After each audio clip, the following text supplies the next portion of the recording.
हाँ भाई, रिकॉर्डिंग करनी है किसको? तो दे दिया, चलो करें स्टार्ट। देखो कहाँ पर थे हम लोग? एंगल ऑफ रिपोज चल रहा था ना हमारा। यार थोड़ा सही जल्दी जल्दी पिकअप करना आज।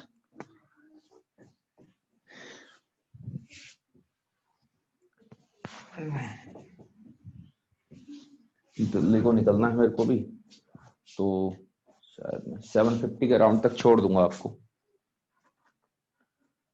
चलो देखो, पहली कहानी आपकी क्या आती है? एंगल ऑफ रिपोज की। एंगल ऑफ रिपोज क्या होता है? एंगल ऑफ रिपोज बताया था कि मैक्सिमम एंगल, ये इंक्लाइन प्लेन है आपका, इसका कितना मैक्सिमम एंगल आप बना सकते हो सच दैट कि ये प्लेन पर रहे, सच दैट ये प्लेन पर रहे।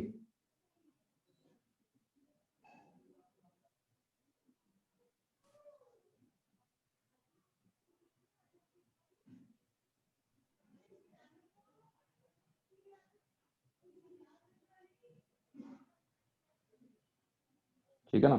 सच दैट ये प्लेन पर रहे। तो बताओ कैसे करोगे इसको सॉल्व? आ गया होगा आपका आंसर। ठीक है, तो देखो आप एंगल बढ़ाते जाओगे, एक समय आएगा जब आपका फ्रिक्शन पूरा का पूरा लगने लग जाएगा।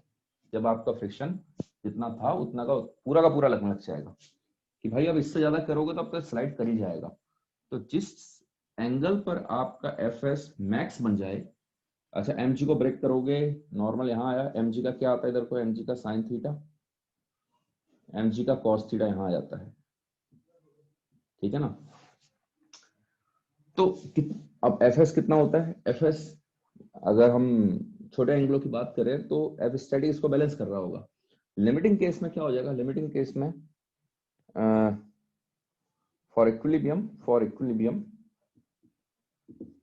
F S minus M G sine theta must be equal to 0। F S कितना आ गया यहाँ से? M G sine theta which should be less than equal to mu S into N. और एन की वैल्यू कितनी हो जाएगी? एन की वैल्यू कितनी हो जाएगी? एम जी का कॉस थीटा। क्योंकि भाई इस डायरेक्शन में तो बैलेंस है आपका, इस डायरेक्शन में बैलेंस है, तो ये हो जाएगा N minus M G cos theta की वैल्यू 0। यहां से एन की value M G cos theta. तो जब यहां से देखोगे आप तो टेन थीटा कितना बन के आ रहा है? Tan theta must be less than equal to mu S. ये आ जाती है आपकी कहानी। एंड थीटा को अगर हम बोले तो theta must be less than equal to tan inverse mu S, ऐसे लिख सकते हो आप इसको। तो लेस देन कैसे होगा? क्या? अरे क्या कह रहे हो? तो सिर्फ इक्वल टू का साइन होना चाहिए ना? अरे हाँ, मतलब स्लाइड इससे इस पर क्या होगा? लेस देन ये होना चाहिए, मतलब इससे उस पर अगर tan theta less than mu s आ रहा है तो तब तो ये हो जाएगा। तो हमारा जो रिपोज का एंगल बोलेंगे, अगर हम एंगल ऑफ रिपोज बोलते हैं, तो एंगल ऑफ रिपोज की बारे में जहां तक बात आई, रिपोज क्या हो जाएगा?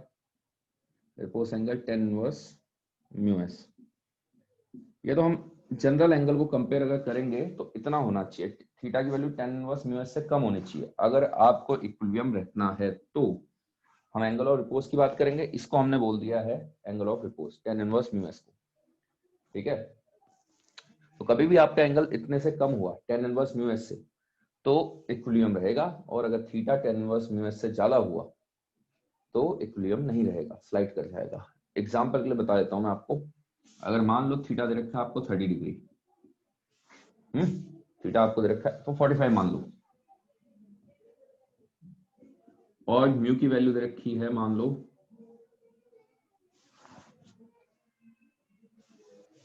0.8। प्रैक्टिकली जो वैल्यूज रहती हैं वो 0.2 0.3 रहती हैं। अब कैसे कंपेयर करोगे कि स्लाइड करेगा कि नहीं करेगा? कैसे कंपेयर करोगे इसको? है एंगल ये दे रखा है, प्लेन का एंगल 45 है और म्यू भी दे रखा है, म्यू है आपका 0.8। तो स्लाइड करने के लिए क्या होना चाहिए था एंगल को? एंगल ऑफ रिपोज निकालोगे तो टेन इनवर्स 0.8 आया। अब टेन इनवर्स 0.8 तो आपको पता ही नहीं है ना, टेन इनवर्स 0.8 कितना होता है? बेटर है कि आप tan रिपोज अलग से निकाल लिया करो 0.8 और tan थीटा अलग से निकाल लिया करो, जो भी थीटा दिया होता है। कितना दे रखा है? tan 45 दे रखा है आपको, ठीक है। तो tan 45 1 हो जाएगा। अब आपको पता है tan में एंगल बढ़ाते जाओ तो वैल्यू बढ़ते जाती है, तो ऑब्वियस सी बात है अगर tan ये वाला कम है, जो कि कम है आपका 0.8 है, ये 1 है, तो यानी थीटा रिपोज कम रहा होगा 45 से, यानी जो गिवन एंगल है 45 जो है वो थीटा रिपोज से ज्यादा आ रहा है, तो स्लाइड करेगा ही करेगा। आई बात समझ में? यस अगर सर। आपका एंगल उससे ज्यादा हो, ऐसे चेक कर लेना, मतलब क्योंकि हमेशा आप tan इनवर्स म्यू नहीं निकाल पाओगे ना, एग्जैक्ट एंगलों में नहीं निकाल पाओगे, तो आप डायरेक्ट tan थीटा में कंपेयर कर लेना। इसका tan थीटा निकालना जो गिवन है और tan थीटा रिपोज निकाल लेना, तो आप tan के हिसाब से कंपेयर कर लेना, तो ऑटोमेटिकली क्लियर हो जाएगा। छोड़ो ना, mg sin थीटा अगर मैक्सिमम फ्रिक्शन से ज्यादा है तो स्लाइड करेगा, mg sin theta maximum friction से कम है तो नहीं स्लाइड करेगा, ऐसे भी बोल सकते हो। तो वहीं से रिजल्ट आ रखा है आपका।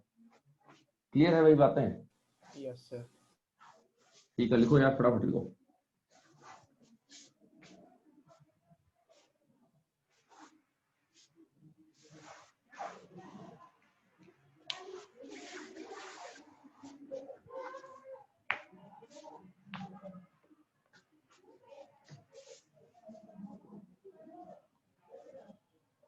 अरे जब तुम्हें जेपीएन सर पढ़ाते थे, तुम्हें पढ़ाया ना जेपीएन सर ने? हाँ सर। तो वो तो आईपैड पर पढ़ाते थे शायद। नहीं सर, बुक पे। है? मतलब कैमरा फिर नीचे बुक। Yes sir. अच्छा कैमरा खुद से पकड़ते थे। अच्छा अच्छा अच्छा, और नीचे बुक, बुक पर। अच्छा, तो मतलब कॉपी में पढ़ा दूंगे, नोटबुक पर। हाँ सर, वो पेपर लेते थे, A4 पैड पे लगा शीट्स। के लिखते थे। अच्छा अच्छा अच्छा अच्छा। तो फिर वो क्या नोट्स उसकी स्क्रीनशॉट भेज देते थे क्या? यस सर, फोटो भेजते थे। तो तुम्हें लिखने का टाइम देते थे वो? हाँ सर। चलो लिखो यार, फिर तुम भी लिखो। नहीं सर, वो तो भेज देते थे। अरे भेज तो देते ही थे, लेकिन तुमको भी तो लिखने का समय देते होंगे, कॉपी करने का। हाँ सर, देते हाँ थे। सर हाँ हाँ, करो करो फटाफट करो फिर यार। वो हो गया सर। हो गया क्या? नहीं नहीं सर। सर। सर अरे वो समझ आपने में आ क्या गया। लिखा है? EQ1M मतलब? इक्विलिब्रियम यार, सुन तो लिया करो आप। इतने शब्द हो गए, न्यूटन लॉ पूरा चलेगा, इक्विलिब्रियम अब मैं ऐसे ही लिखता हूँ।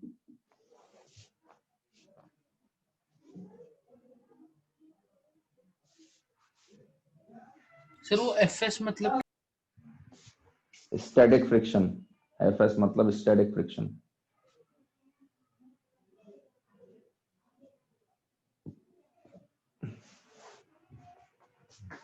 मैथ की क्लास में, मैथ और केमिस्ट्री में ज्यादा बच्चे होते हैं क्या? अभी तो तुम्हारे उसमें 35 है। सर केमिस्ट्री अलग अलग होता है। अच्छा, मैथ में? मैथ्स में भी 35 होता है। सर 43 बोल रहे थे। सर कभी कोई एब्सेंट होता है तो बता नहीं। जनरली 35 ही रहता है ना, इतना ही। अगर 35 अराउंड ही 39 के होता है। आसपास। मैं 3-4 नमूने इधर से उधर होते जा रहे हैं, कलाकार गायब होते जा रहे हैं। अब पढ़ लो भाई, एलोन की फिजिक्स है, हल्के में ले रहे हैं।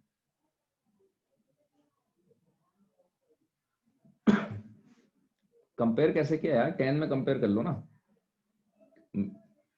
अब 10 इनवर्स ये पता है क्या, ये बड़ा होगा कि ये बड़ा होगा, कैसे जज करोगे? ठीक है ना, कौन सा बड़ा है इसमें से, दोनों में से कौन सा बड़ा वो है, उसको जज कैसे करोगे आप?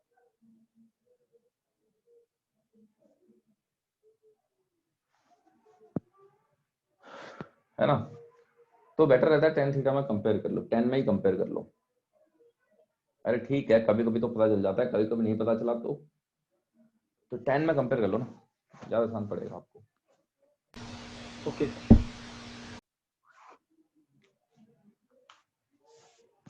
इसको बुलाता है angle of repose, tan inverse mu S.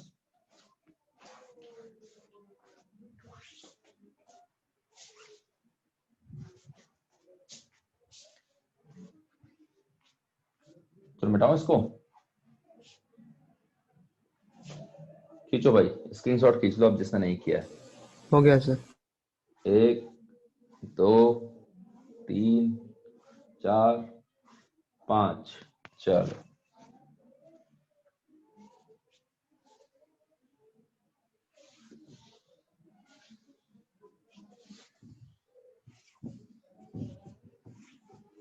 Next week से रेडी है ना, 4 क्लासेस लगवाऊंगा मैं। तुम्हारा सिलेबस कर रहा है लैग कर रहा है तुम्हारा सिलेबस। फिजिक्स में यार बहुत 11th में बड़ी दिक्कत आ जाती है, ऊपर से तुम लोग क्यों ज्वाइन लेट इतना, इस बार कोरोना के चक्कर में बहुत नहीं। तो देखो, चलो देखो, लो क्वेश्चन है आपके लिए, क्वेश्चन आपके लिए, ये दे रखा है, ये दे रखा है, ये दे रखा है, सिंपल क्वेश्चन है। म्यू एस भी दे रखा है, म्यू के भी दे रखा है। आपसे पूछा है find minimum F, find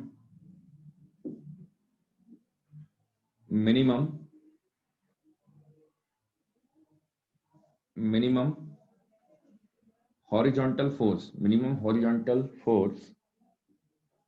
required to start the motion, चलो बताओ, फटाफट बताओ, आप जानते हो, बहुत आसान है। तो एम भी दे रखा है, मास दे रखा है। हाँ भाई कितना आएगा? Mu S M G. बाकियों को भी समझ में आया? कितना हॉरिजॉन्टल फोर्स लगाना चाहिए कि वो स्लाइड कर जाए? ऑब्वियसली बात है, इतना लगाओगे भाई, कम से कम स्टैटिक का मैक्स तो क्रॉस करो पहले।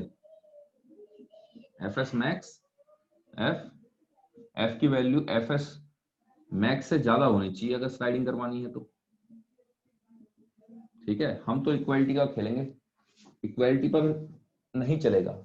ठीक है, इक्वालिटी पर नहीं चलेगा आपका, आप डिपेंड करता है, लैंग्वेज पर खेला है, बस लैंग्वेज का खेला है। तो बेसिकली हम लिमिटिंग वैल्यू निकाल लें, तो मिनिमम फोर्स कितना हो जाएगा, एफ मिनिमम कितना हो जाएगा? मिनिमम आपका एफ एस मैक्स तक तो होना ही होना चाहिए, कम से कम। उससे थोड़ा सा ज्यादा हो जाएगा, स्लाइड हो जाएगा, तो हम एफ एस मैक्स ही बोलेंगे उसको। तो म्यू एस एन, और एन की वैल्यू कितनी है इस केस में? हमेशा एन को एम जी रखने वाला खेल मत खेला करो, बहुत जल्दबाजी में ये सब मत कर लिया करो, सिचुएशन पर डिपेंड करता है।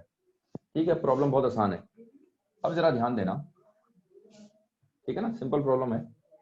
अब मैं हॉरिजॉन्टल शब्द को हटा रहा हूं, इस शब्द को हटा दो यहां से। अब बताओ, अगर मैं ये शब्द हटा देता हूं, क्या आपका आंसर सेम रहेगा क्या? सोचना जरा, 1 मिनट लो, सोचो इसमें कि अगर मैंने हॉरिजॉन्टल शब्द हटा दिया तो क्या ये आंसर सेम रहेगा?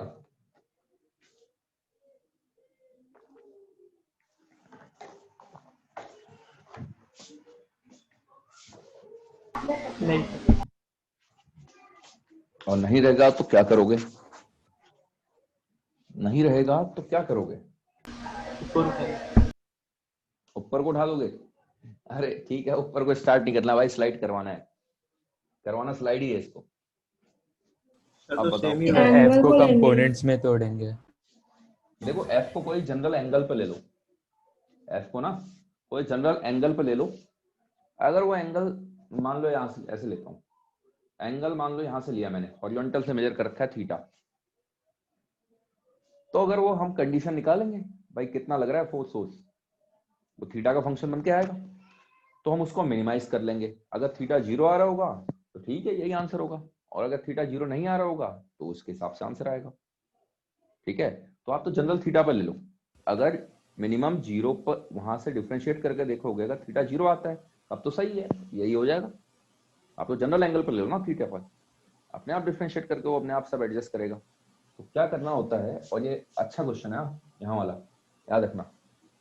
इसी में कहानी है कि हाँ, पुल करना, ऑब्जेक्ट को पुल करना कंपेरेटिवली आसान है एज कम्पेयर टू पुश करना। उसको धक्का मारने से आसान होता है कि खींच लो, उसका भी यही रीजन है। ठीक है, हाँ भाई बता दूं क्वेश्चन लिख लिया ना, find minimum force required to start the motion. Diagram ये है, और इस क्वेश्चन को मार्क कर लेना। ठीक है, अच्छा क्वेश्चन है, रिजल्ट भी याद रखना। मेंस के लिए मैं बहुत प्रोबेबल क्वेश्चन मानता हूं इसको, किसी भी साल टपक सकता है, इसी साल टपकेगा, देखना पहले तो। Sir 2 minute.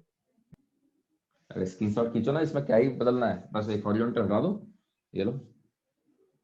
देखो क्योंकि मेरे को पूरा बोर्ड चाहिएगा इसके लिए। हो गया। Find minimum force required to start the motion.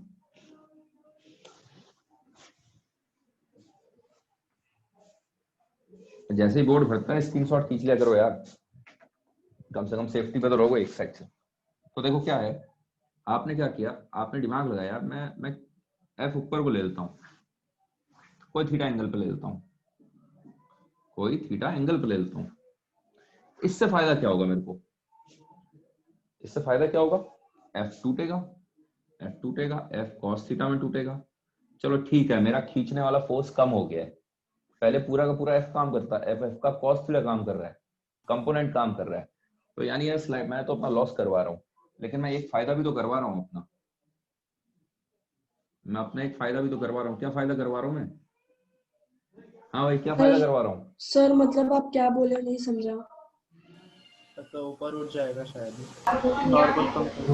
Normal कम हो जाएगा, और अगर नॉर्मल कम होगा तो एफ एस मैक्स कम हो जाएगा। नहीं बात समझ में?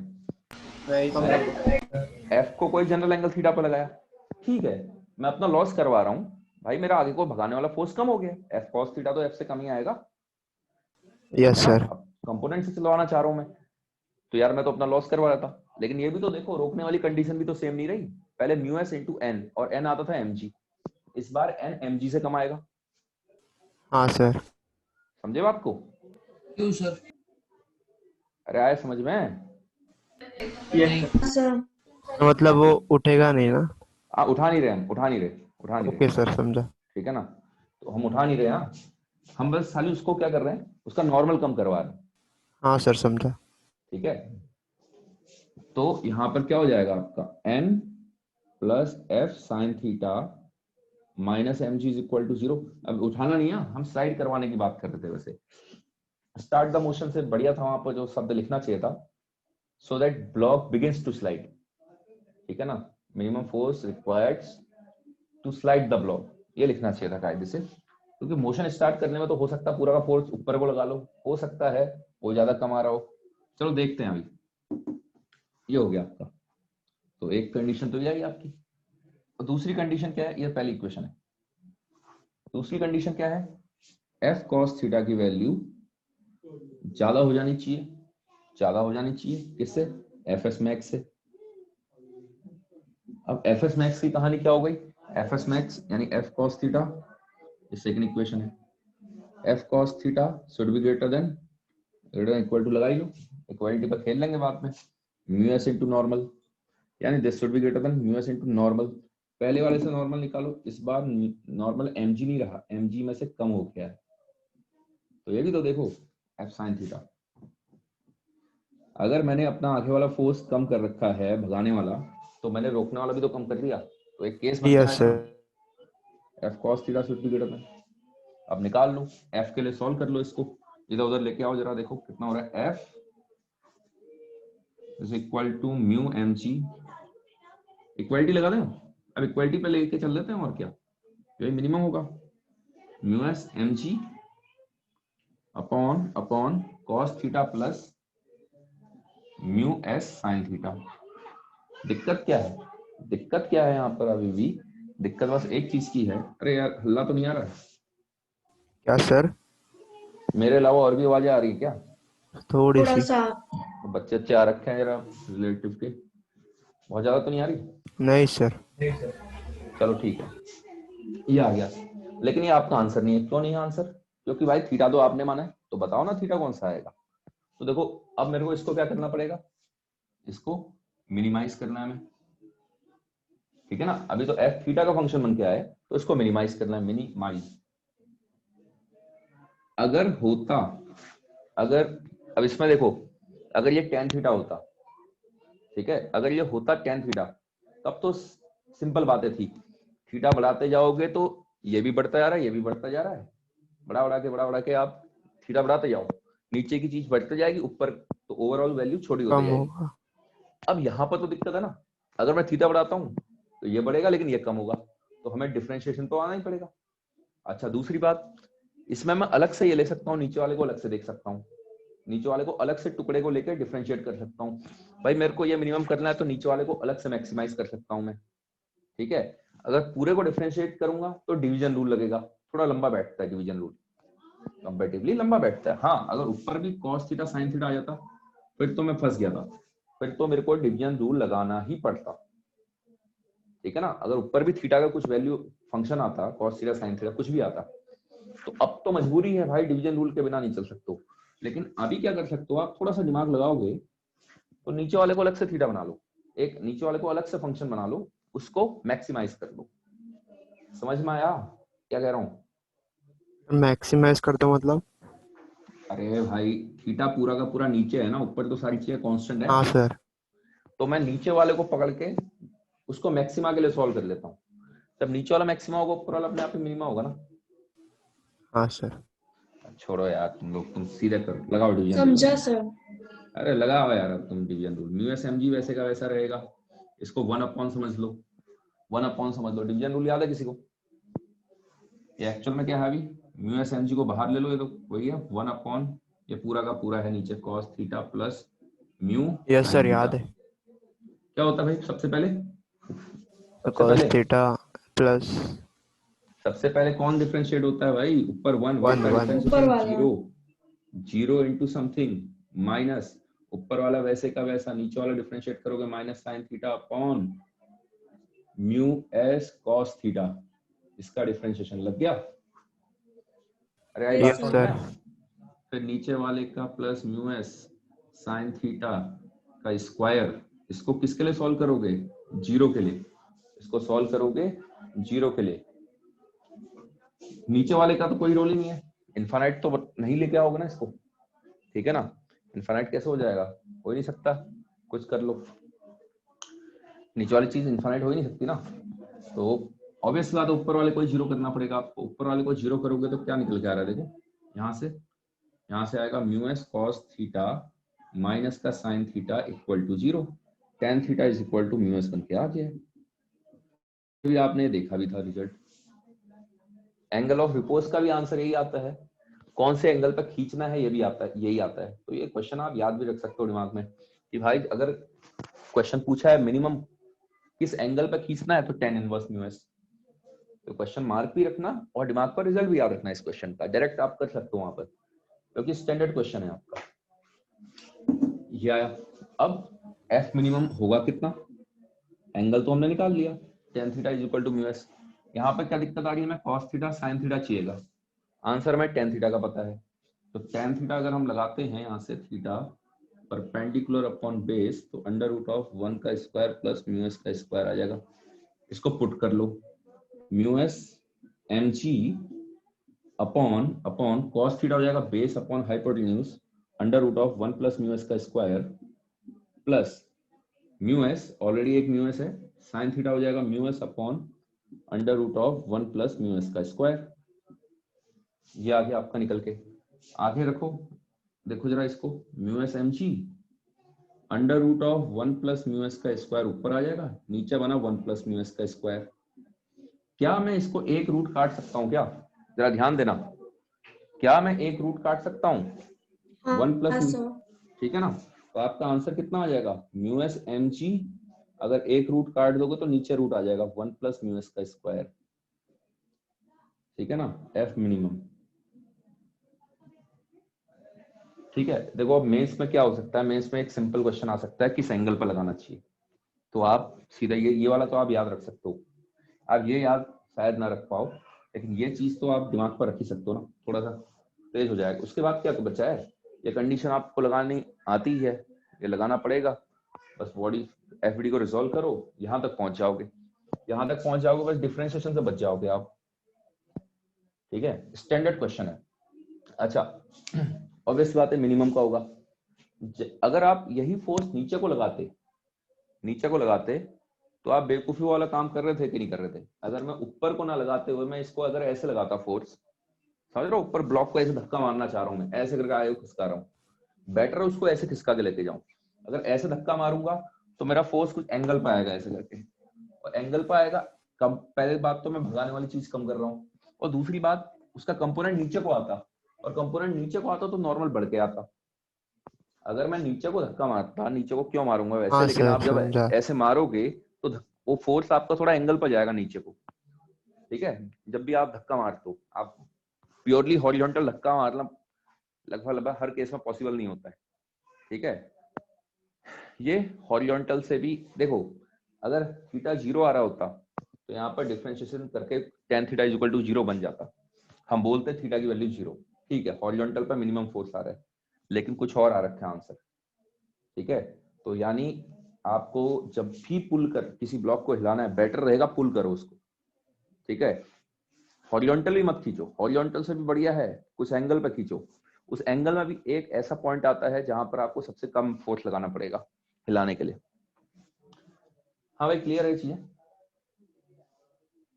Yes sir. Yes sir. कोई डाउट? वो होता है, अभी आगे जाते जाओ ना, Yes, मैकेनिक्स sir. में आगे जाओगे, रोटेशन पे आओगे, तो रोटेशन में एक टॉपिक आता है, वो क्रिकेट में बोलते हैं ना स्वीट स्पॉट, जहां से आप एफर्ट जर्क कम लगता है हाथ में, स्वीट स्पॉट बोलते हैं, बल्ले का स्वीट स्पॉट, बैट का स्वीट स्पॉट होता है एक। तो वहां से मारोगे एफर्ट कम लगता है, कोहली के छक्के जो आराम वाले जाते हैं उसके, देखा सही ना, बता। होता है एक शब्द, देखना क्रिकेट में आता है sweet spot of the bat, तो वहां पर लगाओगे तो आपके हाथ में जर्क कम आता है। अरे यार, आप यॉर्कर में आप टाइट से पकड़ो और बॉटम पर लगे ना, हाथों में जर्क आता है, तो धोनी हाँ मारता सर। है, उसका जर्क वाला आता है, वो स्वीट स्पॉट से नहीं मारता। कोहली मारता है, देखना कोहली का ऑफ में जो जाता है, कितने कुछ कुछ तो बहुत आराम वाले हाँ हैं, सर बता है। है ना। तो स्वीट स्पॉट की एक बात होती है वहां पर। तो फिजिक्स में है तो चीजें, अब लिखो इसको, लिखो फटाफट लिखो यार। और जो स्लो लिखता है वो स्क्रीनशॉट तो खींच ही ले पहले ही।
किसी ने कुछ बोला तो नहीं था?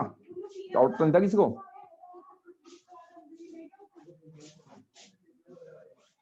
No, sir. है? नहीं सर।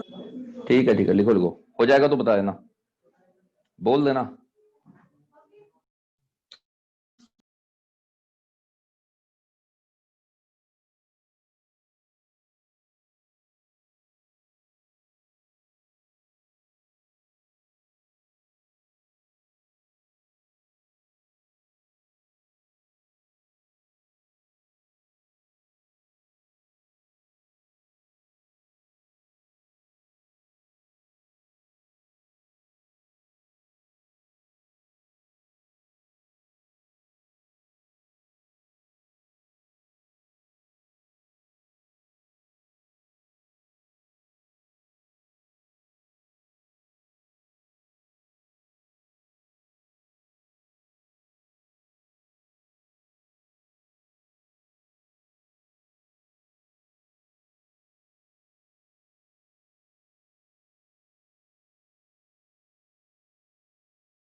हाँ भाई हो गया होगा।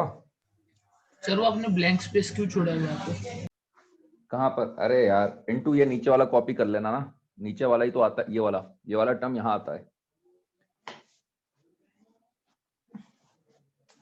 सर हाँ, सर अगर म्यू एस 0 हो गया तो?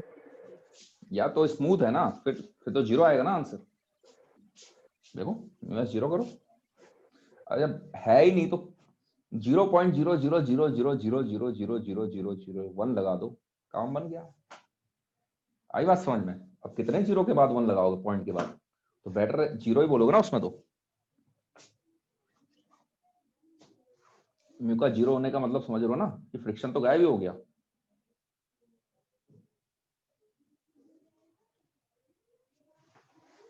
हाँ भैया सबको क्लियर है? कोई समस्या है तो बताओ। ये सर 2 मिनट। अब ये बताओ, वीडियो क्वालिटी सही आती खराब आ रही होती है? ठीक ठाक है। सही है सर। सही आ रही है सर। जिसकी स्पीड अच्छी आती होगी उसके लिए उसको बताओ। सबसे तगड़ा वाला किसने लगा रखा है? कितने एमबीपीएस है किसी का 100 से ऊपर? सर मेरा 150 है लगता है। मेरा भी 150 है। तो तुम्हें और बाकियों को डिफरेंस आता है क्या? आता होगा यार थोड़ा तो। नहीं सर कुछ नहीं। नहीं वो आता क्या? कैसे समझेगा अच्छा सर? यार। ना, जिसका 150 आता है वो कभी मोबाइल से चलाना, मोबाइल डेटा से, तब पता चल जाएगा। सर म्यू के म्यू से आगे छोटा होता है। हैं? म्यू के म्यू से छोटा होता है। हाँ, म्यू के म्यू एस से छोटा होता है। बताया तो है यार, लास्ट लेक्चर में वही तो कहानी बात करी थी। लास्ट टू लास्ट शायद, पता नहीं, तो पहला लेक्चर होगा शायद। चलो चलो आगे बढ़े, हो गया। सर लेफ्ट साइड का एंड का मतलब करो, राइट का सॉरी। ठीक है, चलो फिर क्वेश्चन आपके लिए।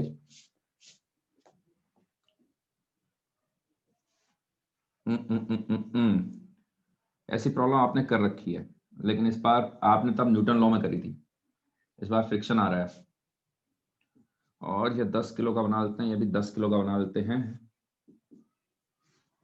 हाँ हाँ हाँ, यहाँ का म्यू दे देते हैं 0.3, यहाँ का म्यू दे देते हैं 0.2। ठीक है, फाइंड फाइंड ये भी ए ब्लॉक है, इसको ए बना दो, इसको ए बना दो, इसको बी बना दो। ये है फाइंड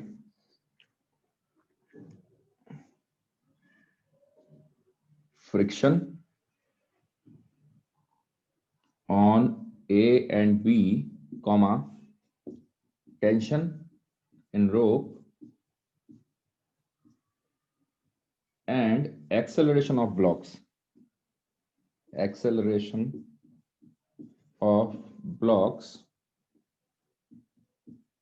if पहला पार्ट है F is equal to 25 newton, second part है F is equal to 40 newton, तीसरा पार्ट है F is equal to 80 newton. चलो, जितना दिमाग लगा सकते हो लगा लो।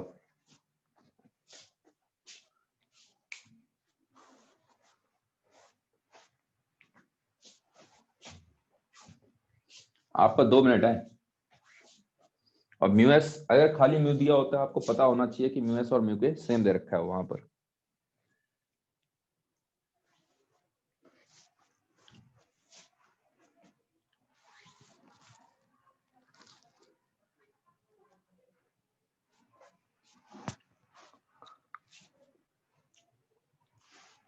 बता दो ये राइट वाला।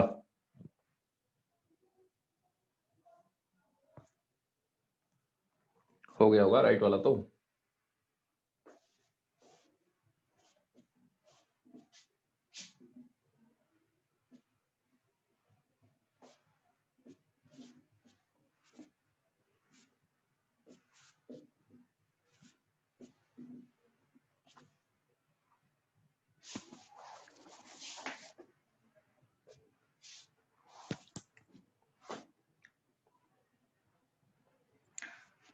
चलो याला मैं बताता हूँ। नहीं सर इसमें। देखो सबसे पहले तो क्या करो, एफ फ्रिक्शन निकालो दोनों जगहों पर, मैक्सिमम मैक्सिमम, हाँ मैक्सिमम कितना कितना लग सकता है। हमेशा ऐसी जब भी प्रॉब्लम आती है ना, फ्रिक्शन जब भी दिया होता है हमारे, हमेशा दिमाग में सबसे पहली चीज जो कैलकुलेशन में आनी चाहिए कि भाई फ्रिक्शन मैक्सिमम कितना अवेलेबल है। तो मेरे ख्याल से ए पर जो मैक्स आ रहा होगा, ये आ रहा होगा 0.3 इंटू नॉर्मल, नॉर्मल हो जाएगा 100। बताओ इसमें किसी को कोई दिक्कत है क्या? बी पर जो मैक्स आ रहा होगा 0.2 इंटू वहां का नॉर्मल, ये हो गया 20। यहां तक तो किसी को समस्या नहीं होनी चाहिए।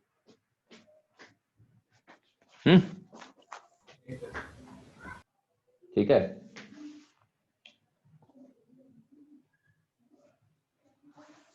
इसको प्रैक्टिकली सोचना, ये बहुत भारी ब्लॉक है। ये बहुत भारी ब्लॉक है, रियल लाइफ से सोचना। इसके साथ ऐसे ही कुछ अटैच भी है। रस्सी में टेंशन कब आएगा? रस्सी में टेंशन कब आएगा? जब आपका फोर्स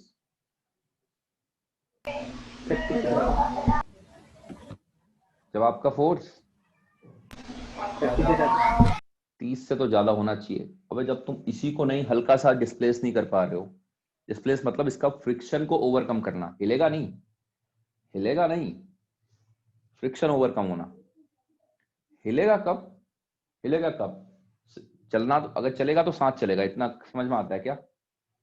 अगर चलेंगे तो साथ चलेंगे, नहीं तो नहीं चलेंगे। अरे इतनी बात क्लियर है? Yes sir. Yes sir. और जाएंगे तो राइट को ही जाएंगे, ये भी कंफर्म्ड है। तो सिस्टम पर देखो, एक्सटर्नल फोर्स भगाने वाला ये है, दो एक्सटर्नल फोर्स और है, यहाँ का फ्रिक्शन, यहाँ का फ्रिक्शन।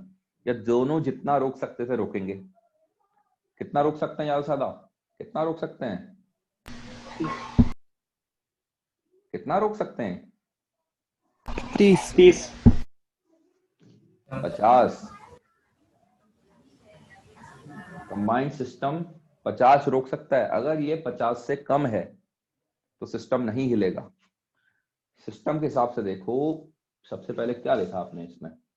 आपने देखा ये यहां पर, यहां का friction F B F A.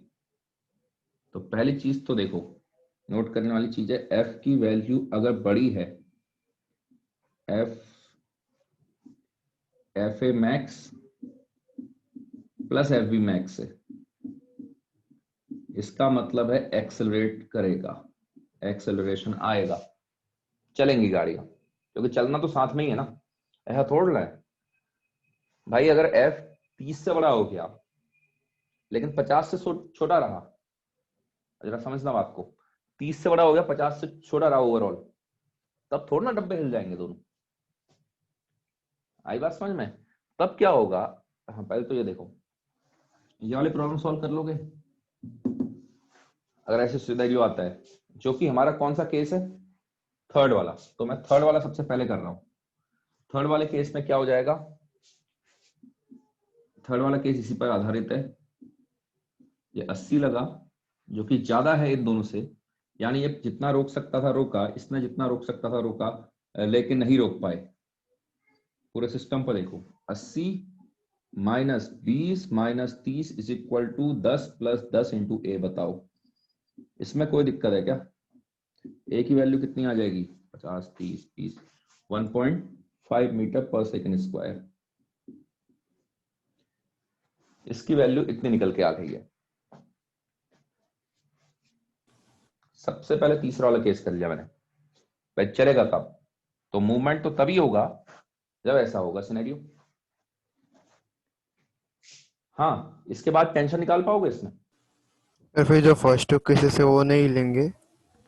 First to cases में अभी बताता हूँ ना, इसमें तो हिल जाएंगे ना, इसमें तो हाँ कंफर्म है। सर। तो उल्टा चलते हैं इसको, पहला तीसरा करते हैं, फिर देखते हैं क्या होता है। फिर पहला करेंगे, फिर दूसरा करेंगे। यहां तक समझ में आ गया? Yes sir. अब देखो क्वेश्चन ये लिख लिया था क्या डायग्राम? अच्छा इसमें टेंशन निकाल लोगे क्या? टेंशन कैसे निकालोगे फटाफट बताओ यार, टेंशन कैसे निकलेगी रस्सी में?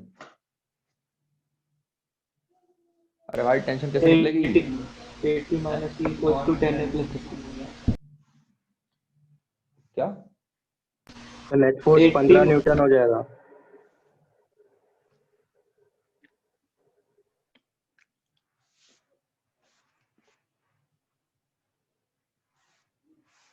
अबे टेंशन के लिए क्या करोगे इसको? रस्सी काटनी पड़ेगी नहीं काटनी पड़ेगी? अब इस सिस्टम के लिए तो इंटरनल है, अब एक इंडिविजुअल डब्बे को अकेले देखना पड़ेगा कि नहीं देखना पड़ेगा? अरे एक्सप्रेशन तो पता चल गया, अब रस्सी काट के इंडिविजुअल को देखो, किसी भी एक को देख लो। न्यूटन लॉ भूल गए क्या? वहां भी ऐसी प्रॉब्लम थी, बस यहाँ पर फ्रिक्शन आ गया है। टेंशन मैंने तब भी पूछी थी। देखो भाई ये वाला कौन सा था? बी था शायद, ये वाला ए था। अगर आप बी का एफबीडी बनाते हो तो बी वाले पर टेंशन ऐसे है, इधर को 20 लग रखा है, इसका एक्सप्रेशन आगे को दे रखा है 1.5, तो T - 20 is equal to 10 into a, 35 newton आ जाएगी। चाहे आप ए का बना लो, लेकिन सही से बनाना, फिर ए पर 80 - T - 30 आएगा, और इसके लिए और करके लिख सकते हो, यहां को गया 80, यहां को गई टेंशन, यहां को क्या कितना 30, तो क्या कहानी बनेगी इसके लिए? इसके लिए बनेगी 80 - 30 - T is equal to 10 into 1.5, तो T की वैल्यू देखो 50 - 15 बनेगी 35 ही आएगा आंसर। चाहे इधर से देखो चाहे उधर से देखो, आंसर सेम आना चाहिए। हाँ भाई F अगर 50 होगा तो 50 होगा तो नहीं हिलेगा ना, जस्ट उस टाइम क्या हो रहा होगा, ये भी पूरा लग रहा होगा, ये भी पूरा लग रहा होगा, वो इक्विलिब्रियम का केस है, ठीक है ना, वो इक्विलिब्रियम का केस मान के चलेंगे उसको। 50 में ये 30 लग जाएगा, ये 20 लग जाएगा, इक्विलिब्रियम का केस है। रस्सी कट करके देखोगे, इक्विलिब्रियम का केस है, इसमें टेंशन, इसमें एक्सेलेरेशन नहीं होगा तो टेंशन 20 आ जाएगी, एक्सेलेरेशन नहीं होगा तो टेंशन देखो कितनी आ, कुछ गड़बड़ हो गया क्या?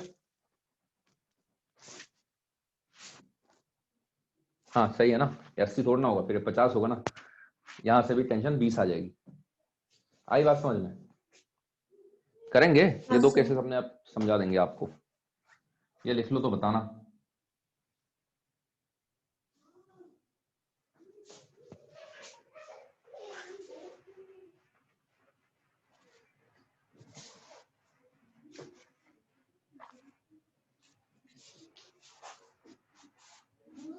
खींचो भाई स्क्रीनशॉट खींच लो इस प्रॉब्लम का।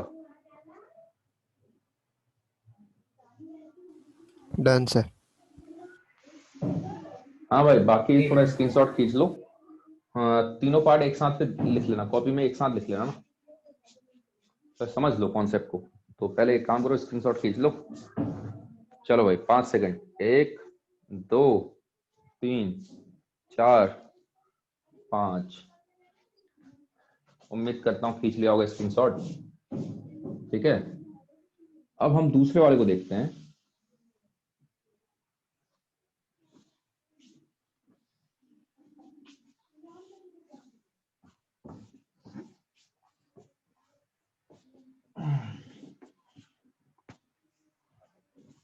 न्यूटन 40 न्यूटन, देखो क्या था, ये था ये था ये था।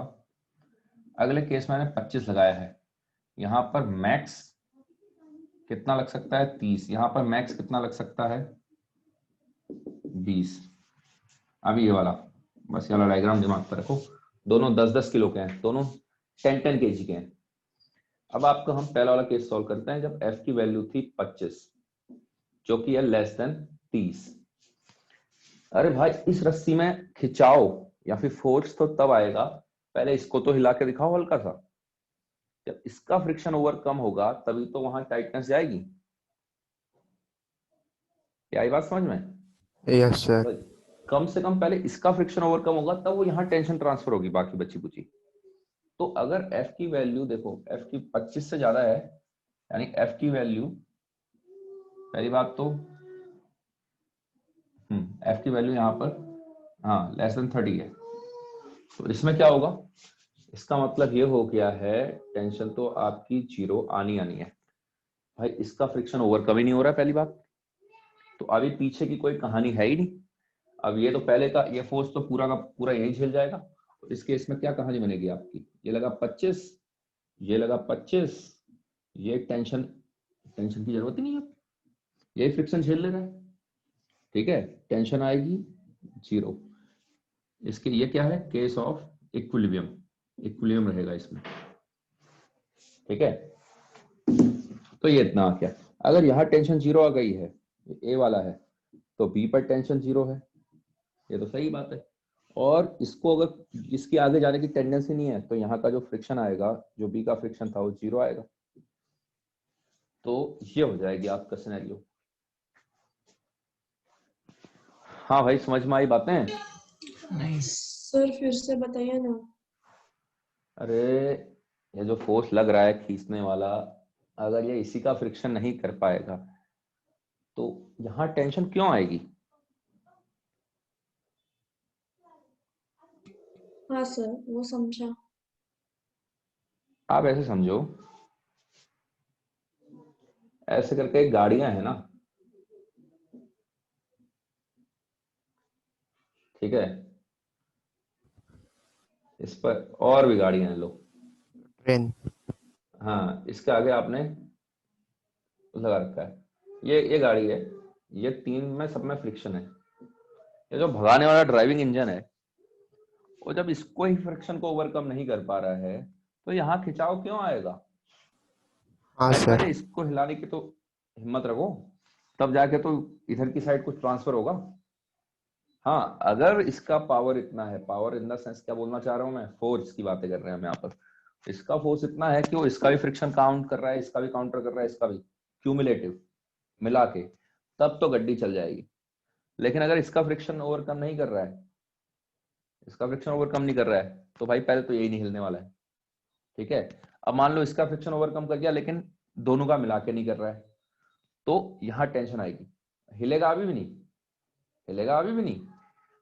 अब मान लो इन दोनों का मिला के ओवरकम कर गया, लेकिन तीनों का मिला के ओवरकम नहीं कर पा रहा है, तो ये तीनों कैसे इक्विलिब्रियम के हैं, ना इसका ओवरकम कर पाए, ना दोनों का ओवरकम कर पाए, ना तीनों का मिला के ओवरकम कर पाए। आई बात समझ में? तो तब तक तो नहीं हिलेगा, लेकिन हाँ तीनों का मिला के अगर फ्रिक्शन से ज्यादा आ गया, तब तो ये चला ले जाएगा। तो वही कहानी है। तो सबसे पहले अगर 25 लगा हुआ तो 25 लगा के रोक देगा उसको, टेंशन क्यों आएगी भाई? अरे फील हुई चीज क्या है? हाँ सर। अरे रस्सी में टाइटनेस नहीं आएगी ना, पहले इसको तो इसके ही है अपने जो यहाँ पर फंसा होता है, अगर मॉलिक्यूलर लेवल पर देखें हम, माइक्रोस्कोपिक लेवल पर देखें, तो अगर यही नहीं हिल रहा है, बॉटम वाला ही नहीं हिल रहा है अपनी जगह से, तो उधर खिंचाव क्यों आएगा रस्सी में? अरे नहीं पल्ले पड़ी बात। पढ़ी सर। ठीक है चलो, ये पहला केस। अब आपका बचा दूसरा वाला केस। दूसरा वाले केस में क्या था? दूसरा वाले केस में एफ की वैल्यू कितनी थी? 45 40 ये क्या है, एफ की वैल्यू 30 से तो ज्यादा है, लेकिन 50 से कम है। एफ की वैल्यू 30 से तो ज्यादा है, लेकिन 50 से कम है। इस सिनेरियो में क्या होगा देखो, इसका मतलब क्या है, इस कंडीशन का मतलब तो ये हो गया भाई 50 से कम है, मतलब सिस्टम इक्विलिब्रियम तो रहेगा ही रहेगा, सिस्टम कहीं नहीं भागने वाला। लेकिन 30 से ज्यादा है, इसका क्या मतलब हुआ? 30 से ज्यादा है, इसका मतलब क्या हुआ? टेंशन तो आएगी। अकेले इसका फ्रिक्शन नहीं कर सकता, अकेले इसका फ्रिक्शन नहीं बचा सकता, तो इस फ्रिक्शन को भी सहायता तो देनी पड़ेगी। आई बात समझ में? तो सिस्टम का इक्विलिब्रियम ऑफ सिस्टम 50 से कम है, मतलब इक्विलिब्रियम ऑफ सिस्टम तो है ही खैर आपका। अब डीलिंग कैसे होगी? इस पर अगर 40 लगा रहे हो, पहली बात तो ये पूरा का पूरा लगेगा, ये वाला फ्रिक्शन पूरा लगेगा, तभी तो बाकी बची बुची टेंशन आई होगी।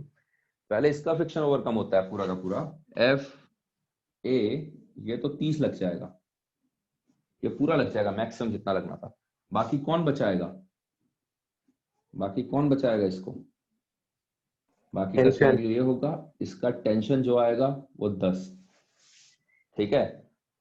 इस पर वही टेंशन 10 आगे को लगेगा, वही टेंशन 10 आगे को लगेगा, तो इसका फ्रिक्शन 10 लग जाएगा, पूरा नहीं लगेगा। ये हो गया इसका सिनेरियो, सेकंड वाले केस का। अब तीनों केसेस को जब कॉपी में लिखोगे जरा ढंग से समझना। यहाँ पर 40 देगा, 30 देगा, 10 बना दिया। अगर ये एक्सलेट हो रहा होता है ऐसे मत कर लेना, बैलेंस मत कर लेना। एक्सलेशन वाले में क्या होगा, net force is equal to ma करके निकाली थी हमने टेंशन, ठीक है। तो प्रॉब्लम को समझा करो, इक्विलिब्रियम की प्रॉब्लम है कि चलने वाली एक्सलेटेड प्रॉब्लम है, कॉमन गलती है। तो ये सिनेरियो हो जाएगा इसका। और वैसे भी देखो, सिस्टम के लिए तो टेंशन इंटरनल थी। अगर पूरा सिस्टम को देखता हूँ, टेंशन तो कोई रोल ही नहीं है, टेंशन तो इंटरनल है। ये 40 लगा या 30 लगा या 10 लगा, बैलेंस है मामला, सिस्टम का ही नहीं जा रहा। अब लिख लो आराम से।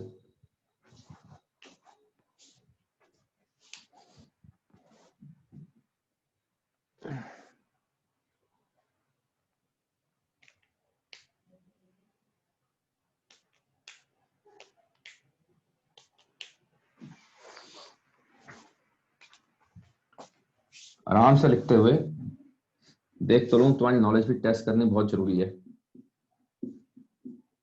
10 किलो 10 किलो 10 किलो, 3 डब्बे लगा दिए इस बार, देख तो लूं। ए नाम है, बी नाम है, सी नाम है। म्यू 0.1 है, म्यू 0.2 है, म्यू 0.3 है, 0.2 म्यू 0.3 है। एफ लगा रहा हूं मैं, एफ लगा रहा हूं मैं। पहला केस, एफ की वैल्यू दे रखी है आपको 55 न्यूटन। और सेकंड केस में बस 2 ही केस कर रहे हैं। एफ की वैल्यू दे रखी है आपको 90 न्यूटन। टेंशन बताना है दोनों रस्सियों में, टेंशन बताना है और फ्रिक्शन बताना है। Tension, friction, acceleration, same problem है। Tension in both row, tension in both row, in both row, comma, friction at each surface and acceleration, friction and acceleration। चलो करो उसको, हो जाए तो बता देना। पहले ऊपर और नोट कर लो।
हाँ भाई कलाकार लोगो किसका आया?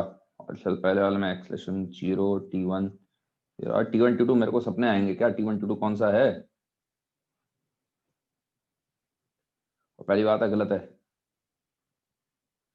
T1 T2 आएगा, T1 T2 तो आएगा ही।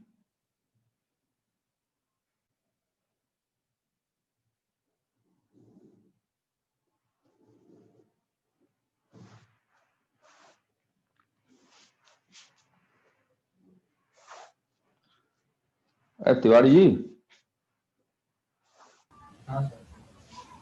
अरे समझ में आ रहा है क्या हो रहा है? समझ में आ रहा है कि मजा आ रहा है? हैं? चलो बताओ यार, इसको ओरली करो। हाँ भाई, कौन कहानी बताएगा इसकी? इस क्वेश्चन की कहानी बताओ, कब क्या होगा, कैसे कैसी सिनेरियो होगा। सबसे पहले तो दिमाग में सबने फ्रिक्शन निकाल ही लिया होगा। ए के नीचे मैक्सिमम जो लग सकता है, मतलब मैक्सिमम, ठीक है। ए के नीचे मैक्सिमम 30 लग सकता है, बी के नीचे 20 लग सकता है, सी के नीचे 10 लग सकता है। इतना सबको क्लियर है? Yes sir. यस है सर। ना? तो कम से कम 30 + 20 + 10 60 से ज्यादा होना चाहिए एफ को, तभी हिलेगा ये। बताओ। Yes sir. ठीक है, तो पहले वाला केस तो इक्विलिब्रियम का है, सिस्टम नहीं हिलेगा। सिस्टम नहीं हिलेगा मतलब कोई नहीं हिलेगा। पहले वाले केस में कोई नहीं हिलेगा, लेकिन इसकी जाने की टेंडेंसी कहां को है? राइट को है। तो सबसे पहले तो ए का फ्रिक्शन ओवरकम होगा। सबसे पहले ए का फ्रिक्शन ओवरकम होगा, तो ए पर आगे को है 55 लगा है, फ्रिक्शन पूरा लगेगा। फ्रिक्शन कितना लगा?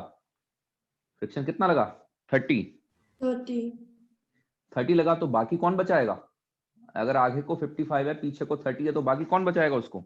टेंशन। टेंशन। ठीक है ना, बी और ए के बीच का टेंशन, उसको T1 मान लो, उस रस्सी का T1 मान लो। तो T1 मेरे ख्याल से 25 आ जाएगा। बताओ। Yes sir. ठीक है, अब बी वाले को देखो। बी वाले को भगाने वाला फोर्स है टेंशन, और टेंशन कितनी है? 25। और टेंशन कितनी है? 25। 25। रोक कितना, फ्रिक्शन कितना है बी के नीचे? फ्रिक्शन कितना है बी के नीचे 20। ज्यादा से ज्यादा? 20। तो 20 पूरा का पूरा लग जाएगा। 20 सर पूरा का कैसे पूरा। पता पूरा लग जाएगा? अरे भाई 20 कम है ना 25 से। हाँ अरे सर जब समझ फ्रिक्शन ओवरकम होगा तभी तो। समझा सर। फ्रिक्शन जब, है ना, तो जब टेंशन आपने 25 देखी, तो फ्रिक्शन देख, आपने फ्रिक्शन देखा मैक्सिमम 20 है, तो फ्रिक्शन पूरा का पूरा रोकना चाहेगा उसको, 20 लग जाएगा। तो बाकी बचा हुआ 5 T2 झेलेगा, बी और सी के बीच की रस्सी। अब सी की बारी आई। सी को भगाने वाली टेंशन, सी को भगाने वाला फोर्स है टेंशन, दूसरा T2, और T2 की वैल्यू आई थी 5। अब 5 है, और सी पर कितना है मैक्सिमम? 10। तो कितना लगेगा? तो कितना लगेगा भाई? 5। 5 लग जाएगा। अच्छी लगी। आ गया समझ में? 30 यस सर। 25 फ्रिक्शन की वैल्यू तो ये है, 30 25, 30 20 and 5 respectively, A B C के नीचे। टेंशन पहले वाले में टेंशन आएगी 25, दूसरे वाले में टेंशन आएगी 5। टेंशन ए बी वाली रस्सी में आएगी 25, और बी सी वाली रस्सी में आएगी 5।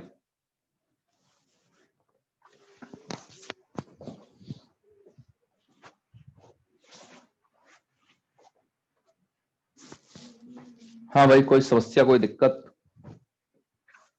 No sir.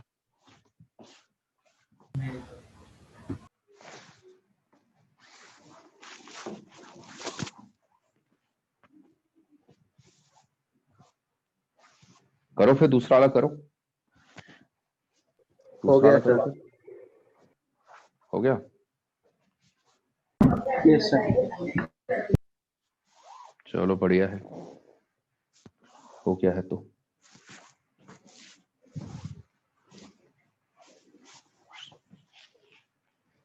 कितना का हो गया भाई दूसरा वाला भी?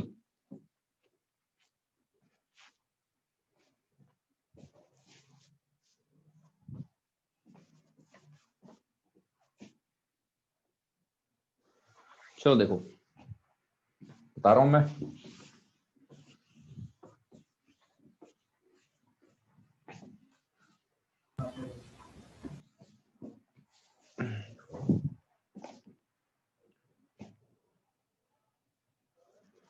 फ्रिक्शन सबके दिमाग में ना 30 20 10 मैक्सिमम।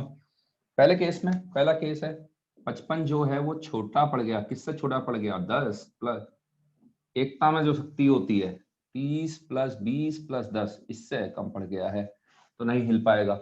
अगर ये दोनों नहीं होते तो ये चल जाता, अगर ये दोनों नहीं होते और ये खाली अकेला होता तो 30 से देखना पड़ता, अगर ये नहीं होता तो भी चल जाता, ठीक है, ये नहीं होता तो भी चल जाता, 50 से ज्यादा हो रहा है, ठीक है ना। तो फिलहाल ऐसे ही करना है इसको, यानी इसका मतलब क्या हो गया, प्रॉब्लम सिस्टम इक्विलिब्रियम में रहेगा, सिस्टम कहीं नहीं भागने वाला है, सिस्टम कहीं नहीं भागने वाला। पकड़, एक एक को पकड़ के देखो, फिर ये लगा 55। पहले तो जाने की टेंडेंसी देखो कहां को है, सिस्टम के जाने की टेंडेंसी कहां को है, आगे को है। तो सबसे पहले तो इसका फ्रिक्शन ओवरकम होगा, इसका फ्रिक्शन ज्यादा से ज्यादा कितना लग सकता था, 30 लग सकता था। रोकना जितना चाहेगा, जितना कर सकता था उतना किया उसने, बाकी कौन बचाएगा, रस्सी बचाएगी। इसको T1 बोल दो, कितना आ गया T1? T1 आ गया आपका 55 माइनस 30 25। छोड़ दो इसको, यहाँ पर बी वाले पे आ जाओ, ये तो ए वाले की कहानी थी, कहानी आती है बी वाले की। बी वाले पे यही T1 लगा 25, अब भगाने वाला 25, रोकने वाला 20। रोकने वाला जितना लगा सकता था रोक लिया उसने।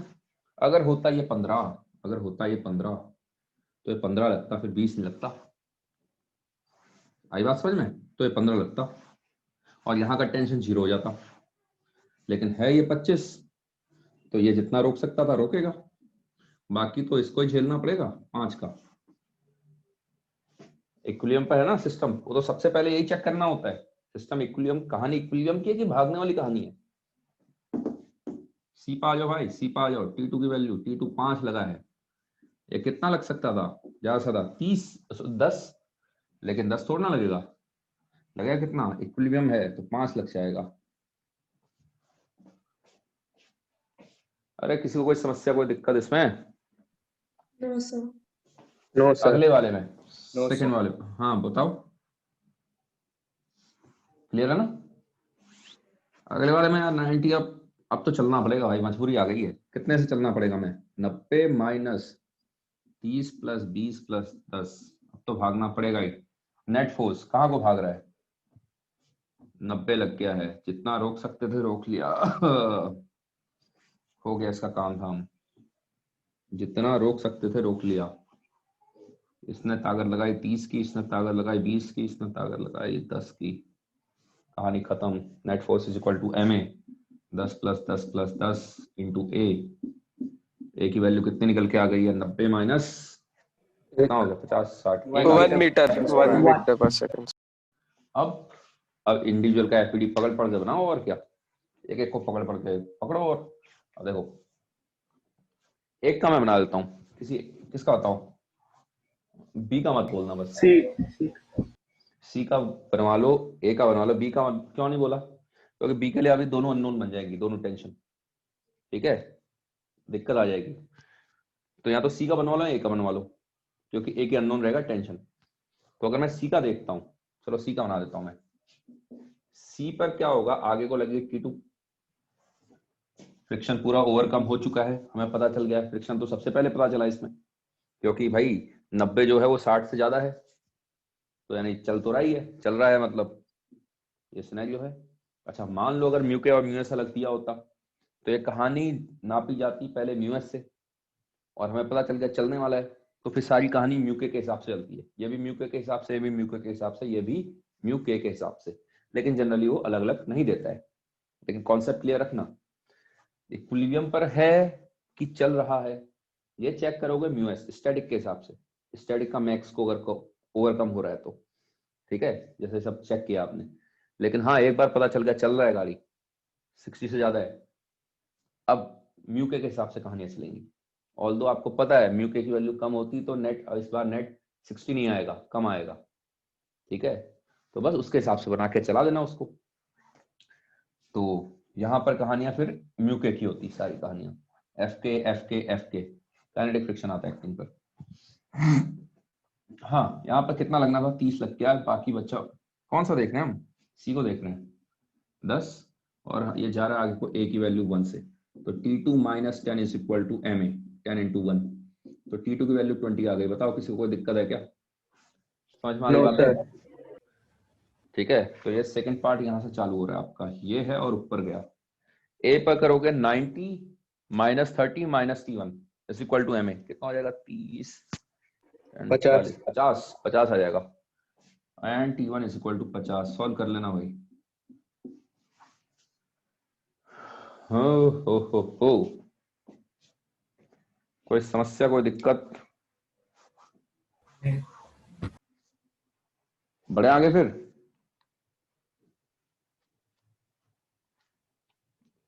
बताओ कौन कौन छाप रहा है।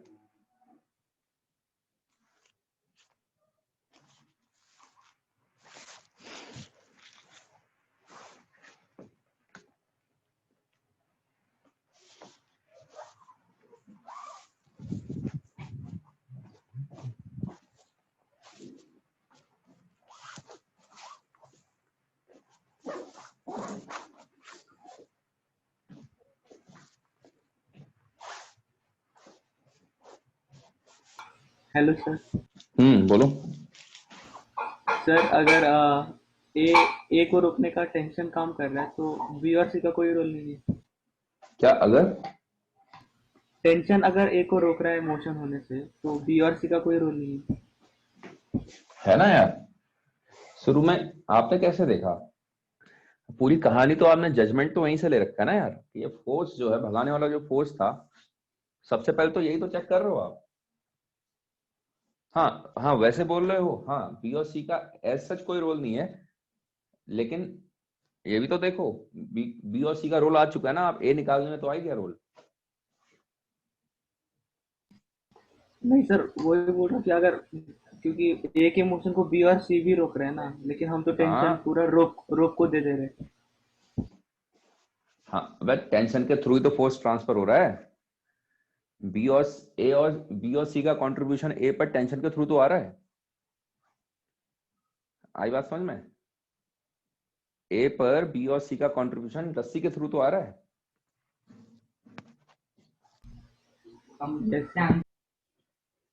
क्या हुआ, नहीं आ रहा समझ में? नहीं सर, क्या हो गया, कहाँ क्या दिक्कत आ रही तुम्हें? नहीं सर, विजुअलाइज नहीं हो रहा है कि हमने तो देखा पहले कि फ्रिक्शन दोनों पे लग रहा है, तो ए को मोशन होने से पूरा 60 से ज्यादा चलेगा, लेकिन बाद में हम जो भी ए को मोशन होने से जो रोक रहा है हम उसको टेंशन में दे रहे हैं, तो वो निकल गया। अरे चलेंगे तो तीनों एक साथ चलेंगे, ए अकेला थोड़ा ना भाग जाएगा।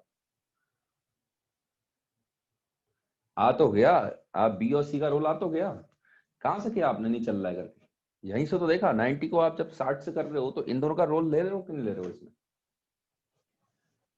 तो तब हमें पता चला भाई इक्विलिब्रियम है कि चलने वाले केस है। तो चलेंगे तो तीनों साथ चलेंगे। सर हमने जो, हाँ, तो फिर 90-30 से ज्यादा क्यों नहीं, 55-30 से ज्यादा क्यों नहीं भाग रहा, ये कहना चाह रहे हो? हाँ 55 था तो हमने 30 से रोक दिया और बाकी जो भी बचा हमने टेंशन में दे दिया। हाँ लेकिन उसमें तो बाकी के बी और सी भी तो काम कर रहे थे। हाँ, बी और सी आया ना, आप देखो ना उसमें, ये 55 का अगर आप ओवरऑल देखना चाहते हो, आप ऐसे देख लो इसको, 55 को अगर आप ओवरऑल देखना चाहते हो तो 55 को कौन कौन रोका है? 55 की कहानी 30 ने रोकी है, 20 ने रोकी है, 5 ने रोकी तो है। अरे टेंशन तो तब जब इंडिविजुअल डब्बे को देख रहे हो तब टेंशन निकाल रहे हो आप, ये तो एक्चुअल में 55 को रोक तो फ्रिक्शन ही रहे। Yes sir. ठीक, क्योंकि चलेंगे तो सिस्टम एक साथ चलेगा, ए अकेले थोड़ा ना भाग जाएगा, है ना? अरे यार आपके कान पे हाथ लगा खींच रहा हूं मैं, तो कान थोड़ा ना अकेले भाग जाएगा, चलोगे तो साथ ही चलोगे ना। अगर मेरे इतना ताकत है ही नहीं कि तुम्हें पूरी बॉडी को हिला पाऊं, कान अकेले थोड़ा ना भागेगा। कान पर यहाँ पर कैसे निकालो, कान कट करके देखो, टेंशन निकाल लो, यहाँ पर कुछ तो होगा, हड्डियां जुड़ी होंगी, हड्डियों में कितनी टेंशन आ गई, कार्टिलेज होगा, क्या होता है वो, बाकी तो बायो वाले ज्यादा अच्छे जानते होंगे।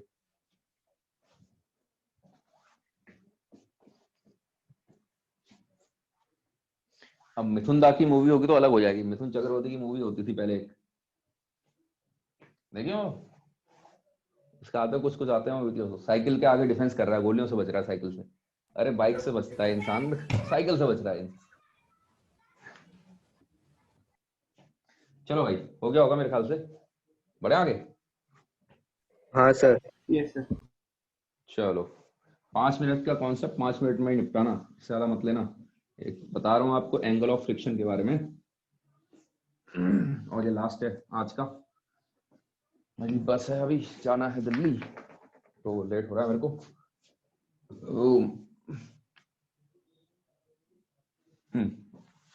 अगला आपका आता है एंगल ऑफ फ्रिक्शन। देखो एंगल ऑफ फ्रिक्शन क्या होता है, कोई डब्बा स्लाइड कर रहा हो या फिर स्टैटिक में हो, ठीक है, सिचुएशन टू सिचुएशन डिपेंड करेगा। देखा था ना, अगर 50 का फोर्स लगा रहा हूं, जो भी है सिनेरियो, म्यू की वैल्यू पर डिपेंड करेगा, म्यू के म्यू एस, उस पर डिपेंड, म्यू एस पर बेसिकली, कि चलेगा नहीं चलेगा। फिर एंगल पर लगा रहा हूं कि नहीं, बहुत सारे केसेस बना सकते हो आप, एंगल पर लगा के एंगल को वेरी कराते जाओ। हो सकता है कभी स्टैटिक की कंडीशन होगी, कभी आपकी काइनेटिक की कंडीशन होगी। तो मैं इन जनरल बताता हूं, अगर फ्रिक्शन ऐसे लग रहा है, ठीक है, अगर फ्रिक्शन ऐसे लग रहा है, नॉर्मल ऐसे लग रहा है, ठीक है, एम जी ऐसे, एम जी हो या ना हो कोई मैटर नहीं कर रहा, तो हम बात कर रहे हैं कॉन्टैक्ट फोर्सेस की, हम बात कर रहे हैं कॉन्टैक्ट फोर्सेस की। कॉन्टैक्ट फोर्सेस क्या होते हैं, कॉन्टैक्ट फोर्सेस में फ्रिक्शन भी आता है, नॉर्मल भी आता है। फ्रिक्शन और नॉर्मल दोनों पार्ट है कॉन्टैक्ट फोर्स के। कॉन्टैक्ट खत्म हुआ, ये दोनों खत्म हो गए, इतना सबको क्लियर है ना, ठीक है। तो इन दोनों का रिजल्टेंट कॉन्टैक्ट फोर्स कहां को आएगा, अब वेक्टर पर आ जाओ। अगर ये दोनों कॉन्टैक्ट फोर्स हैं तो नेट कॉन्टैक्ट फोर्स कितना आ रहा है, यहां को आ जाएगा भाई नेट कॉन्टैक्ट फोर्स, ठीक है ना, नेट कॉन्टैक्ट फोर्स यहां को आ जाएगा, रिजल्टेंट आर से बोल देता हूं मैं इसको, रिजल्टेंट कॉन्टैक्ट फोर्स यहां को आ जाएगा। कितना आएगा भाई, कितना आएगा, रिजल्टेंट कॉन्टैक्ट फोर्स आ जाएगा, आर क्या है, रिजल्टेंट कॉन्टैक्ट फोर्स, किन दोनों का रिजल्टेंट है, नॉर्मल और फ्रिक्शन का, ठीक है, नॉर्मल और फ्रिक्शन का रिजल्टेंट है। आर की वैल्यू कितनी होगी, under root of N square plus F square. मेरे ख्याल से यहां तक कोई डाउट नहीं आना चाहिए, सब कुछ वेक्टर की कहानी है, तो ये दोनों वेक्टर हैं, इनका नेट निकालना है, ये आ जाएगा। ये वाला एंगल समझना जरा, किस किस के बीच का एंगल है, अगर मैं फाई बोल देता हूं, फाई क्या है, एंगल बिटवीन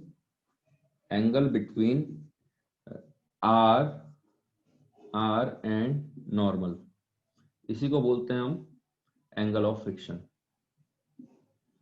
क्या होगा डेफिनेशन एंगल ऑफ फ्रिक्शन की, the angle between normal and resultant of normal and friction, the angle between normal and resultant of normal and friction is known as angle of friction। अब कल के दिन में ये भी दिमाग में रहेगा, दिमाग में ये भूल जाओगे जब 4-5 महीने हो जाएंगे, यार एंगल ऑफ फ्रिक्शन है, होता कुछ कुछ ऐसा ऐसा था, ये भूल जाओगे आप कि ये वाला एंगल इसके साथ था कि इसके साथ था, ये होता है थोड़ा सा, तो वहां पर बना लेना। बना के भी क्या करोगे, जब आपको पता ही नहीं है भाई ये वाला फ्रिक्शन, ये वाला एंगल होता है कि ये वाला होता है बाय डेफिनेशन, तो याद रखना एंगल ऑफ फ्रिक्शन बोला है तो फ्रिक्शन वाले के साथ नहीं है, दूसरे वाले के साथ है, दूसरा क्या बचा, नॉर्मल, ठीक है। ये तो याद रहेगा रिजल्टेंट का किसी के साथ था, अब वो फ्रिक्शन के साथ था कि नॉर्मल के साथ, अब नाम में भी फ्रिक्शन है, तो वो फ्रिक्शन के साथ ना हो तो वो नॉर्मल के साथ होता है। निकाल लोगे इसको, कितना हो जाएगा भाई, tan फाई बताओ, tan फाई कितना आ गया यहाँ से, फटाफट बताओ, tan phi F by N, ठीक है। तो इफ, इसमें भी याद रखना एफ क्या होगा, एफ जो होता है सिचुएशन डिपेंडेंट होता है, situation dependent, dependent, that is can be static or kinetic, can be static or kinetic. Static kinetic तो चलो फिक्स होता है, स्टैटिक में भी एक वैल्यू थोड़ा ना फिक्स है, जीरो से लेके एफ एस मैक्स तक पूरी वैल्यू ले सकता है कहीं तक भी, तो चीजें हैं। तो एंगल ऑफ फ्रिक्शन किसी के लिए फिक्स नहीं होता। लेकिन अगर कुछ नहीं दे रखा है, सिचुएशन नहीं क्रिएट कर रखी है उसने, if know situation is given, know situation is given, then take f is equal to mu sn, खत्म कर लेना। तो tan phi उस केस में कितना बन जाएगा, जो कि f अपॉन n था वो बन जाएगा mu s, यानी phi आ जाएगा tan इनवर्स mu s। लेकिन ये तब है जब कोई सिचुएशन नहीं दे रखी है, नहीं तो सिचुएशन के हिसाब से प्रॉब्लम चलेगी अपना। आ गई बात समझ में? जैसे कि मान लो स्लाइड कर रहा होता, अगर स्लाइड कर रहा होता कुछ भी स्पीड दे दो, 0.1 ही दे दो, 0.1 मीटर पर सेकेंड, तो पक्का है यहाँ पर काइनेटिक आता। ठीक है, काइनेटिक आता, म्यू के एन बनता, सॉल्व करते आप, तब म्यू के एन बनता तो म्यू के आ जाता आंसर। अब मान लो नहीं जा रहा है और स्टैटिक की सिचुएशन है, मतलब फोर्स आपने लगा रखा है 50 न्यूटन, ब्लॉक है आपका 10 किलो का, म्यू एस की वैल्यू है 0.6। अब बताओ म्यू एस की वैल्यू है 0.6, यानी फ्रिक्शन कितना आ जाएगा यहाँ पर मैक्सिमम फ्रिक्शन कितना लग सकता है, मैक्सिमम फ्रिक्शन आ जाएगा आपका म्यू एस एन करोगे तो 60 आएगा। तो पता है ना, नहीं हिलने वाला डब्बा, फ्रिक्शन कितना लगेगा कितना फ्रिक्शन, 50, फ्रिक्शन 50 ही लगेगा, फ्रिक्शन 60 थोड़ा ना लगेगा। ऐसा थोड़ा ना उधर को फोर्स लगा डब्बा पीछे को आ रहा है, ये कौन सी गणित है भाई, कौन सी फिजिक्स है।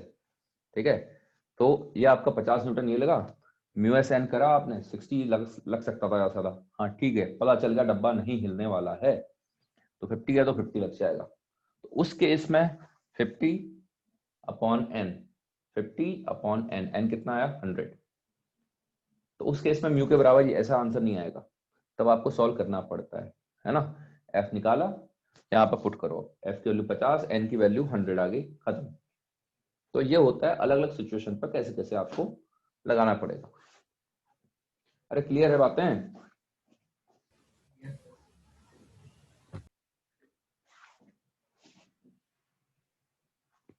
चलो लिखो इसको और निपटाओ।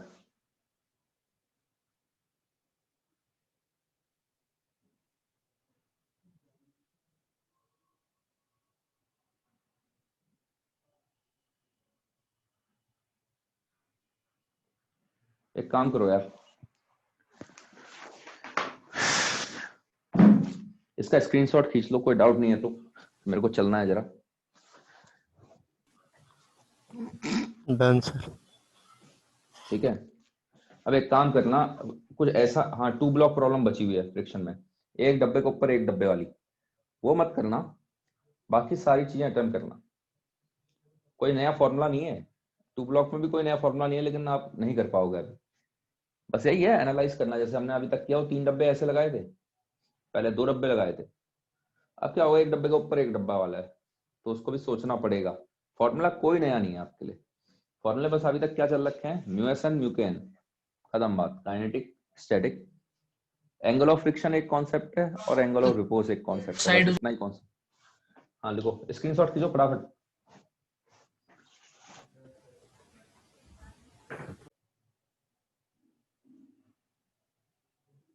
एक, 2, 3, डन सर। 4, 5, चलो फिर जाओ। अगले हफ्ते से लगाता हूँ मैं 4 क्लासेस लगाता हूँ, रेडी रहना जरा।